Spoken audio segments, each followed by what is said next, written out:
Salut à tous, on se retrouve pour l'épisode numéro 406 de l'After Zap Image. On va débuter avec des infos Ligue 1, notamment du côté de Lyon. Déclaration de Bruno Genesio, il nous dit: j'ai envie de continuer en tant qu'entraîneur. J'ai acquis une certaine expérience pendant ces 3 ans qui me font dire que ce n'est pas fini. J'ai des solutions, me reposer, rester à Lyon ou partir. A priori, j'entraînerai l'année prochaine. Bon, on sait qu'il ne sera plus l'entraîneur de l'Olympique Lyonnais. En tout cas, il a envie de continuer dans une autre équipe, peut-être même un autre championnat, je ne sais pas. Il y a beaucoup de clubs actuellement qui sont à la recherche d'un entraîneur. Je pense que Bruno Genesio est un profil très intéressant. Une autre déclaration de Bruno Genesio qui nous dit: l'année prochaine, je vais surveiller attentivement les supporters de l'Olympique Lyonnais pour voir s'ils seront aussi sévères avec le nouveau coach Silvino qu'ils l'ont été avec moi. C'est vrai, moi j'ai jamais trop compris pourquoi les supporters lyonnais étaient à ce point haineux envers Bruno Genesio, qui est quelqu'un du club, qui est quelqu'un de Lyon, qui est amoureux de l'Olympique Lyonnais. Jamais compris pourquoi il voulait sa peau. D'ailleurs, bon bah voilà, ils l'ont eu sa peau. Alors que je pense que Jean-Michel Aulas a tout fait pour le défendre. Voilà, il y a un moment, il y a eu ce point de non-retour. C'était il y a quelques semaines où Lyon avait enchaîné quelques mauvais résultats. Et il a dû quitter le club. C'est assez surprenant parce que je trouve que moi, franchement, Lyon a produit du beau jeu avec lui et qu'il les a toujours quand même emmenés en Ligue des Champions. Ensuite, des infos du côté du mercato, on va dire, lyonnais.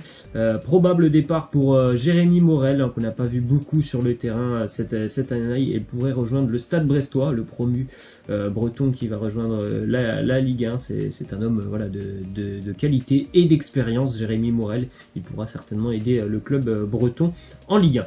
Ensuite, une autre info selon le Daily Mirror: Memphis Depay est toujours dans le viseur de Liverpool pour cet été. Jean-Michel Aulas en demande à peu près 40 millions d'euros. C'est une aubaine si Liverpool est vraiment intéressé pour Memphis Depay, lui qui a envie d'évoluer dans les plus grands clubs.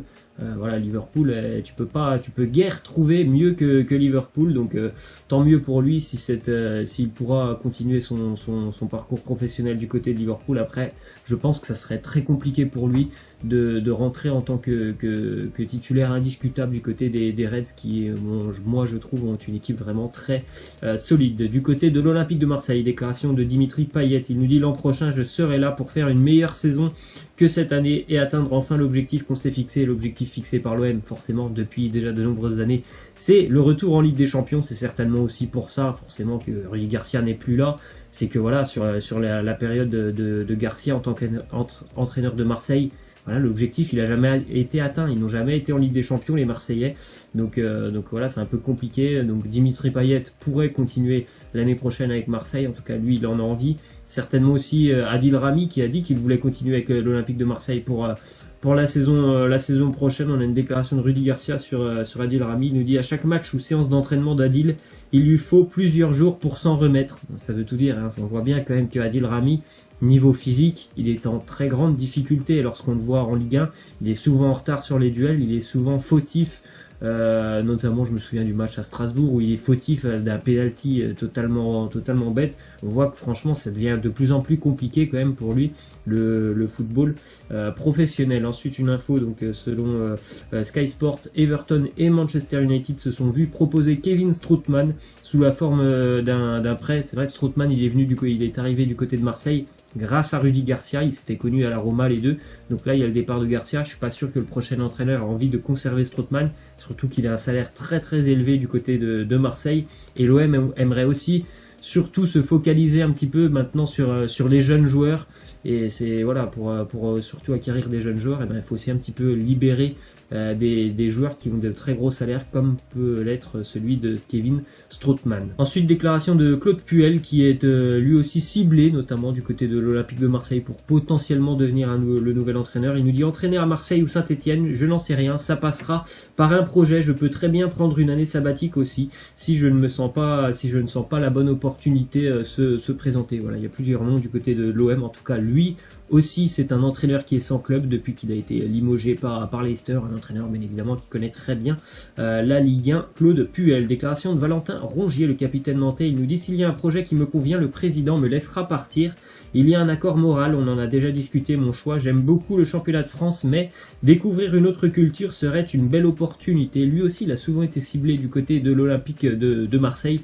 Après, voilà, je pense vraiment que le frein pour certaines recrues marseillaises, ça sera la non-qualification des Marseillais en compétition européenne. Prolongation de contrat du côté du SCO Angers pour l'entraîneur Stéphane Moulin jusqu'en 2022. Stéphane Moulin qui fait un travail exceptionnel depuis qu'il est à Angers. Ça fait déjà de nombreuses années qu'il est à Angers, Stéphane Moulin. Il a fait monter le club en Ligue 1. Il l'a maintenu maintenant depuis quelques années. C'est une équipe vraiment qui est très très difficile à jouer en général, le SCO en Ligue 1. Donc voilà, prolongation pour, je crois, certainement l'un des entraîneurs qui est dans son club depuis le plus longtemps, il me semble, au niveau de la Ligue 1. Il doit être l'un des premiers, il me semble, Stéphane Moulin. Ensuite, du côté de l'en avant Guingamp, Jocelyn Gourvenec résilie son contrat à l'amiable avec Guingamp. Bien évidemment, il n'a pas pu atteindre l'objectif du maintien. Il n'a pas été capable de maintenir les Guingampais. Donc fin de mission pour Gourvenec du côté de Guingamp. Il reste quand même sur 2 échecs au niveau entraîneur avec Guingamp et Bordeaux. Ça c'est plutôt mal passé pour Jocelyn Gourvenec. Des infos à l'étranger maintenant du côté de l'Espagne, du FC Barcelone et du transfert d'Antoine Griezmann. Actuellement, le transfert d'Antoine Griezmann, il est au point mort. Même la piste se refroidit. C'est un journaliste de Mundo Deportivo. Donc voilà, ils ont quand même de très bonnes infos en général sur le Barça. Ils nous confirment qu'actuellement, la piste Griezmann est au point mort et que Griezmann n'est pas une priorité absolue du Barça. Il n'aura pas, on va dire, le tapis rouge qui lui sera déroulé comme ça pouvait être le cas l'année dernière. Après, on ne dit pas que Antoine Griezmann ne va pas signer au Barça, mais pour le moment, la piste se refroidit un petit peu. Ensuite, déclaration de Clément Langlette qui sera donc présent avec l'équipe de France. Il nous dit: c'est une immense fierté, beaucoup de joie, c'est la récompense de tout le travail accompli. Jouer au Barça, ça aide, ça permet d'avoir une meilleure visibilité, de m'entraîner tous les jours avec des internationaux de haut niveau, certainement, que forcément. Et jouer au Barça, ça aide dans l'objectif de rejoindre l'équipe de France pour Clément Langlette qui a acquis maintenant une petite, on va dire, une petite expérience du très haut niveau, notamment avec ses matchs de Ligue des Champions, même s'il n'en a pas joué énormément. Ensuite, déclaration de Raphaël Varane sur le départ de Griezmann. Il nous dit: c'est très respectable. Ça nous fait tous réfléchir, il a pris une décision, mais je peux comprendre qu'il ait besoin d'autre chose pour son expérience, ses objectifs. Après, tout le monde peut comprendre le départ d'Antoine Griezmann, je pense, sauf les supporters vraiment de l'Atlético en Espagne qui sont très déçus de son départ, parce que c'est quand même l'homme fort de l'Atlético. Ils ont du mal avec ce départ de leur star, mais on peut comprendre qu'il a envie aussi d'autres objectifs, Antoine Griezmann. Du côté du Real Madrid, Luka Modric, le Ballon d'Or, qui devrait prolonger son contrat avec les Madrilènes jusqu'en 2021. C'est plutôt une bonne nouvelle quand même pour le Real Madrid, qui pourrait perdre un autre milieu de terrain, bon, qui ne joue pas énormément, Dani Ceballos, qui est un profil intéressant du côté de Tottenham, puisque Tottenham pourrait aussi perdre Christian Eriksen. Le remplaçant, ce serait peut-être Dani Ceballos. Ensuite, l'entraîneur de Tottenham, Mauricio Pochettino, est une cible du côté de la Juventus. Il y a 2 noms qui ressortent du côté de la Juve. La piste Mourinho commence un petit peu aussi à vraiment se refroidir, mais il y a 2 noms qui ressortent. C'est Mauricio Sarri, l'entraîneur de Chelsea, et Pochettino, l'entraîneur des Spurs. Et il y a même eu une rencontre entre un dirigeant de la Juventus et l'entraîneur de Tottenham. L'entraîneur de Tottenham qui a annoncé quand même il y a 3 semaines qu'il n'était pas sûr de continuer avec les Spurs, parce que voilà, il ne savait pas trop quel serait le projet des Spurs, notamment après la finale de Ligue des Champions. Il ne sait pas s'il ne faudrait pas retrouver tout simplement un nouveau challenge. Ensuite, de déclaration de Julian Brandt, nouvelle recrue du Borussia Dortmund. Il nous dit: une des raisons pour laquelle j'ai rejoint le Borussia est pour jouer tout simplement avec Marco Reus. Nous nous entendons très bien sur le terrain et en dehors du terrain. Voilà, ils sont 2 amis qui se connaissent aussi très bien de par la sélection allemande, donc ils se retrouveront sous le maillot du Borussia l'année prochaine. Déclaration de Maurizio Sarri, il nous dit: mon avenir c'est mercredi prochain avec la finale d'Europa League. Je dois penser à la finale pour le moment. J'ai encore un contrat avec Chelsea, donc j'attendrai la fin de cette finale pour savoir si les joueurs veulent encore de moi et si j'ai fait du bon travail. Il va s'entretenir après la finale avec ses joueurs pour savoir si les joueurs ont envie de continuer avec lui, parce que bon, d'après les dernières infos du côté de Chelsea, ça se passe pas super bien quand même pour Maurizio Sarri, qui est une piste du côté de la Juventus Turin. Ensuite, légende du club du Pays Basque, l'Athletic Bilbao, Aritz Aduriz, a encore prolongé son contrat avec l'Athletic jusqu'en 2020, à maintenant 38 ans.